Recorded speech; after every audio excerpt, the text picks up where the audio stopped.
This is Two Skis Walk Into a R. I'm Ray. And I'm Brian. And this is a short vignette on keyboard shortcuts. Why would we want keyboard shortcuts, Brian? That's a great question, Ray.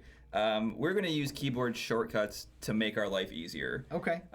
As we are working with code, we are going to be running small chunks. We're going to be doing small little tasks that if we tried to use with a mouse or use with the trackpad on our computer, becomes really, really cumbersome. Yeah. And if you start working with this code for several hours, the more cumbersome your tasks become, the more you're going to get potentially frustrated, and it just burns you out. Yeah, man. So let's just make our life easier. Let's do it. Can we make our life easier? I think we can. Okay. Let's start with this one quick command that will clear out the console in case it gets full of gobbledygook and you just want to start fresh. The command is both the same for Mac and PC, and it is Control-L.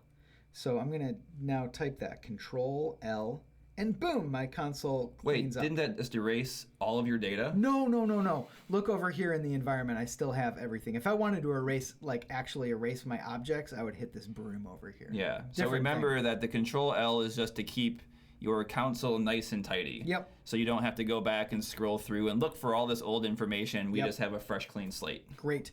Okay, next, if I want to run some code, well, first off, I could click right there, and then I could, how to describe this without actually looking at my fingers. Hold down Shift, and then if I do the down arrow key, look, it highlights that whole thing. If I do the down arrow key again, I haven't let go of Shift. It highlights all of that stuff. And so this is what Brian does to highlight big chunks of code. And you can use the back and forth arrow as well. You so can. If you place your cursor wherever you like and you want to highlight some chunk of text very easily, holding down the Shift key and then navigating with the up, down, left, right arrows will highlight your text for you. So it just makes it a little bit easier than trying to pinpoint with a mouse or with a trackpad to try to grab a little chunk of text. Right.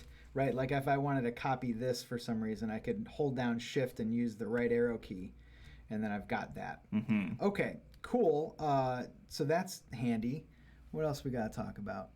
So what if we wanted to run that chunk of code? Oh, yeah, that's what I meant to do. So do that. Of course, you could mouse over to run, but on a Mac, you could also hold down the Command key and hit Return, and that will run the whole thing. So that's what I just did. On a PC, you would hit Control-R. Control-R. And that would run the highlighted selected text. Great. Okay. What else we got? Everyone should know this, not just for our studio, but for everything in life. If you want to cut some text, I'm going to cut this text. You could go edit, cut, but that's boring. There's a shortcut key. In a Mac, it's Command X. So if I do Command X, that cuts it. And if I want to paste it someplace else, like right there, I could go up here and do paste, but the shortcut key is Command V. So I could do Command V, and it pastes it right there. And so for all you PC people out there, instead of the Command button, you would be clicking hitting the Control button. Right. So Control Z or Command Z undoes something. So if I wanted to undo, that would be Command Z. So I can just do that. That undoes what I just did. And I guess it's worth saying, you can see that the shortcut keys here are displayed for all of these common things. So if you find yourself find, for instance, so say you want to find some text, you could mouse over to that, or you could just do Command F. I believe on a PC it's Control F, right? It is. Okay.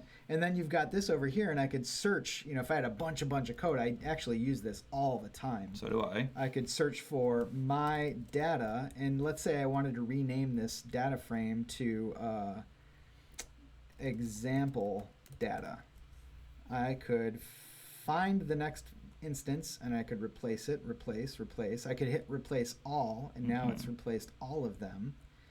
And now because I replaced all of them, if I run this code, everything's going to be cool. Now I've got example data in there as an object. And you'll notice that in the find and replace little drop down in RStudio, we have actually a couple of little bells and whistles to make our lives a little bit easier. Whew. You can use the in selection checkbox or the match case checkbox. The in selection checkbox, where if you highlight a chunk of text, it will only find information or replace information inside that highlighted chunk.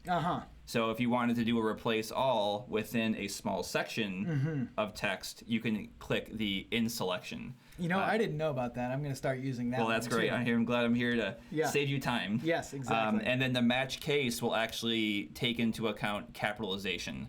So it will not find something, if you have something that's capitalized and you then are searching, it will not pick up the lowercase condition. Got it.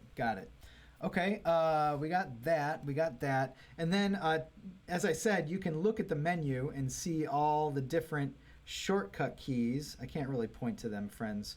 They're right. So these are all the shortcut keys.